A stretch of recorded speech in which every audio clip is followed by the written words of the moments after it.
Ridha Allah subhanahu wa ta'ala adalah salah satu dari sifat. Nabi SAW mengatakan, laisa lil mu'min ayyudhilla nafsahu. Mukmin itu jangan sampai menghinakan diri. Sejarah hamba yang Allah sebutkan dalam Al-Quran, di antara tujuan besarnya adalah agar menjadi pelajaran.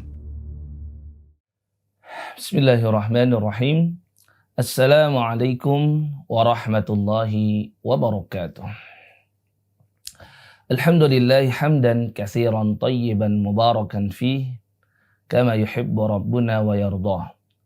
Allahumma salli ala Muhammadin wa ala ali Muhammad kama sallaita ala Ibrahim wa ala ali Ibrahim innaka Hamidum Majid.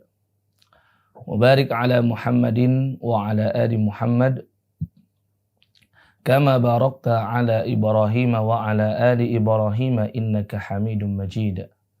Amma ba'du, ikhwatal iman, kaum muslimin dan muslimat dimanapun Anda berada. Jumpa lagi bersama kami dalam serial Zikir Pagi dan Petang.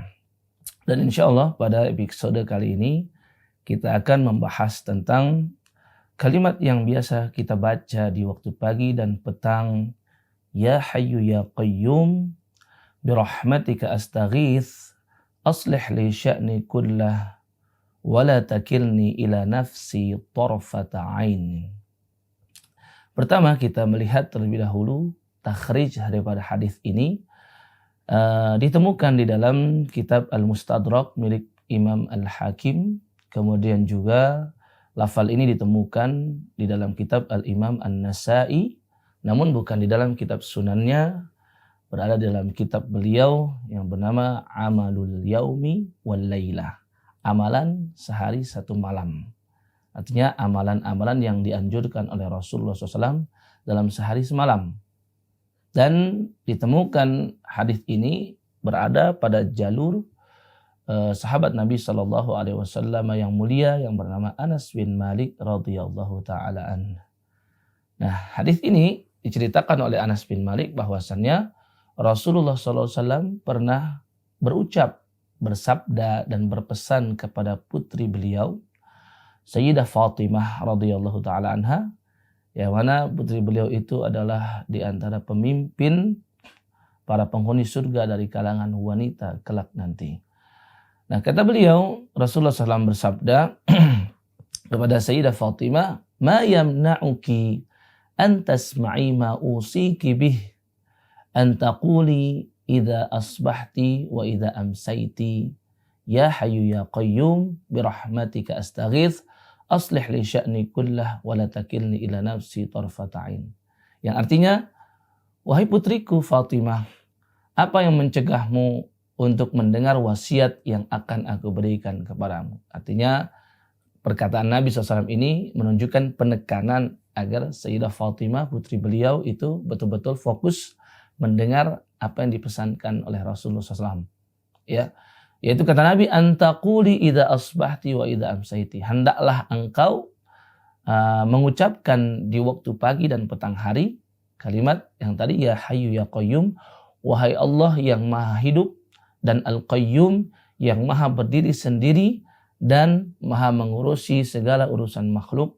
Birahmatika astaghith, dengan rahmatmu aku meminta pertolongan kepada engkau. Aslih li sya'ni kullah, mohon agar engkau perbaiki segala urusanku seluruhnya.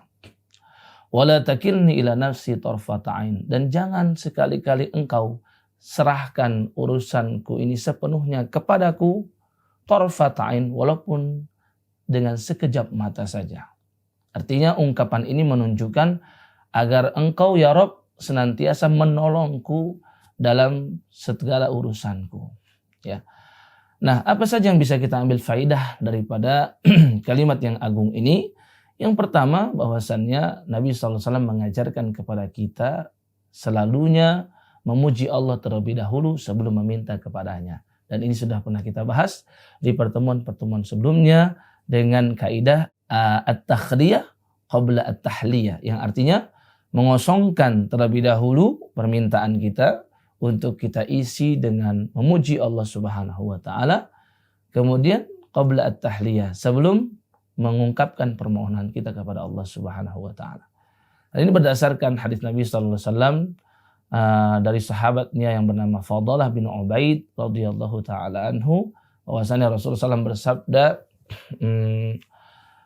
"Idza shalla ahadukum," jika seseorang di antara kalian hendak berdoa kepada Allah Subhanahu wa taala, falyabda, hendaklah ia memulainya dengan bitahmidi rabbih azza wa jalla atau jalla wa azza wassana'i alaihi. Hendaklah memulainya dengan memuji-muji dan menyanjung-nyanjung Allah Subhanahu wa taala terlebih dahulu, baru setelah itu mengungkapkan apa yang ingin ia minta.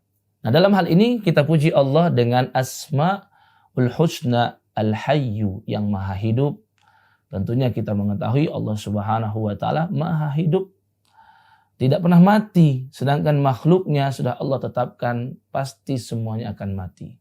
Allah Subhanahu wa taala berfirman dalam hadis qudsi, "Aku telah menetapkan ketetapan untuk seluruh makhlukku yang ada di bawah arsy-Ku, yaitu mereka pasti akan mengalami kematian." Semuanya mati, manusia mati, hewan mati, tumbuhan mati, bahkan malaikat-malaikat yang paling dekat dengan Allah Subhanahu wa taala pun semuanya mengalami kematian. Kemudian kita puji Allah Al-Qayyum, seperti dalam ayat kursi, Allahu la ilaha illa huwal hayyul qayyum.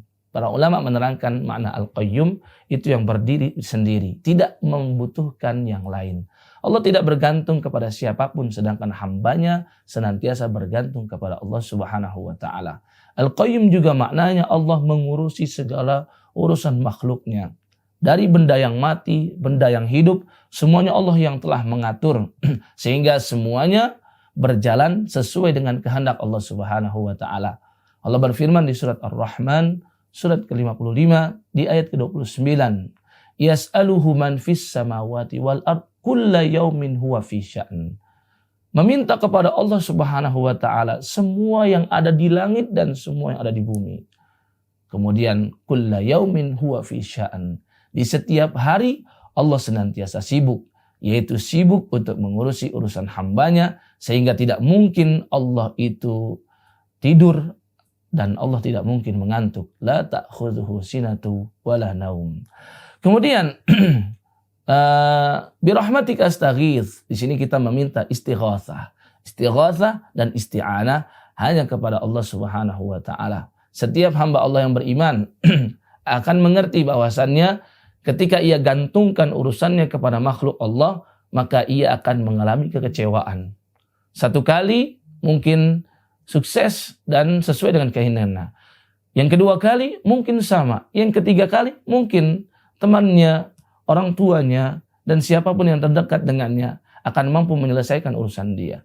Namun tidak menjamin sampai dengan akhir ia akan selalu bahagia ketika menyerahkan kepada selain Allah Subhanahu wa taala. Namun siapapun yang menggantungkan segala urusannya, ia serahkan kepada Allah Subhanahu wa taala, maka pasti Allah akan menyelesaikan urusannya sesuai dengan keinginannya, atau tidak sesuai dengan keinginannya, namun Allah lebih tahu yang lebih baik untuknya, sehingga sesuai dengan keinginan Allah Subhanahu wa taala. Allah berfirman di surat Ali Imran di ayat ke-160, "Iyansurkumullah fala ghaliba lakum." Hendaklah ini ayat harus menjadi slogan bagi kita dan harus selalu menjadi moto bagi kita semua. Iyansurkumullah. Jika Allah sudah menolong kalian, maka fala ghaliba lakum. Kalian tidak akan ada yang mampu mengalahkannya. Dengan ayat ini bisa kita katakan, without Allah we are nothing. Kita ini bukan apa-apa kalau bukan karena Allah Subhanahu wa ta'ala.